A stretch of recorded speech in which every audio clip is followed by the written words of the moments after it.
গত কয়েকদিন আগের একটা ভিডিও দেখলাম।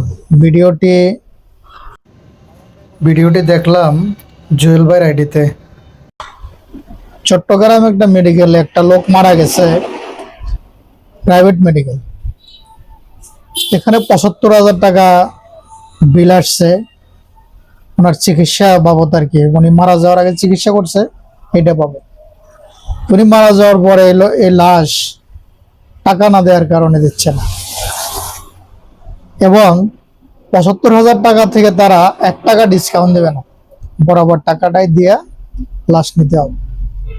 মানুষ টাকার জন্য এত পাগল কেন হচ্ছে? যে এই কাজটা করলো সে কি মারা যাবে না? সে কি মানুষ না? এদিকে মানুষের সাথে কোনো মানবিক আচরণ হইলো, মানুষের মতো আচরণ হইলো? সে কেমন মানুষ? আমি ভিডিওটা দেখার পরে আমার বেশি খারাপ লাগলো। একটা মানুষ মারা গেছে, সে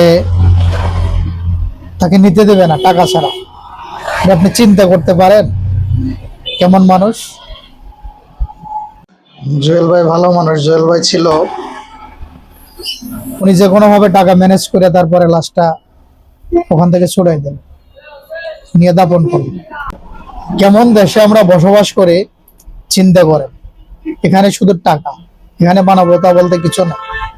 এই দেশে শুধু আপনার থেকে টাকা আছে তাহলে আপনি মানুষ, যখন আপনার টাকা থাকবে না তখন আপনি মানুষ না। হয় এটা কিভাবে সম্ভব? এই দেশে কবর দিতে গেলে টাকা দিতে হয়, মৃত্যু সনদ যেটা, এটা আনতে গেলে টাকা দিতে হয়। এই দেশে মানুষ কিভাবে বসবাস করবে? একটা মানুষ মারা গেলেও যদি তাকে নিয়ে এভাবে তামাশা করা হয়। একটা ব্যক্তি মারা গেছে, তখন তো চাইলে সে যাক কিছু টাকা ডিসকাউন্ট দিয়ে দিই, লাশটা নিয়ে দাপন করে দিই, সে সেটা করেন। যারা মেডিকেল ব্যবসার সাথে জড়িত আছেন একটু মানবিক হন, মানুষের জন্য কাজ করেন। আপনার শুধু টাকার পিছনে দৌড়তেছেন, আপনি মারা গেলে বলা তো যায় না, আপনিও তো পথে বসে যেতে পারেন। এমনও তো হইতে পারে আজকে আপনি কোটিপতি, আপনার মেডিকেল ব্যবসা আছে, বিভিন্ন দিক থেকে টাকা আসতেছে, আপনি মানুষকে মানুষ মনে করতেছেন না। আপনি যদি ফকির হয়ে যান, আপনি যদি বেওয়ারিশ লাশ হিসেবে রাস্তার পাশে পড়ে থাকেন, এই চিন্তাটা একটু মাথায় নেয়। মানুষকে মূল্যায়ন করতে শিখেন, শুধু টাকাকে মূল্যায়ন করিয়ে না। কারণ আপনি এই দেশেরই মানুষ। এই দেশের একটা মানুষ মারা যাওয়ার পরে তার লাশটা আপনি কিভাবে আটকায় রাখেন? এটা তো বাংলাদেশ বা অন্য কোনো দেশে হইলেও তো মনে হয় যে একজন বিদেশিকে এভাবে আটকায় রাখতে পারতো না, মারা গেছে তাকে পাঠাই দিত।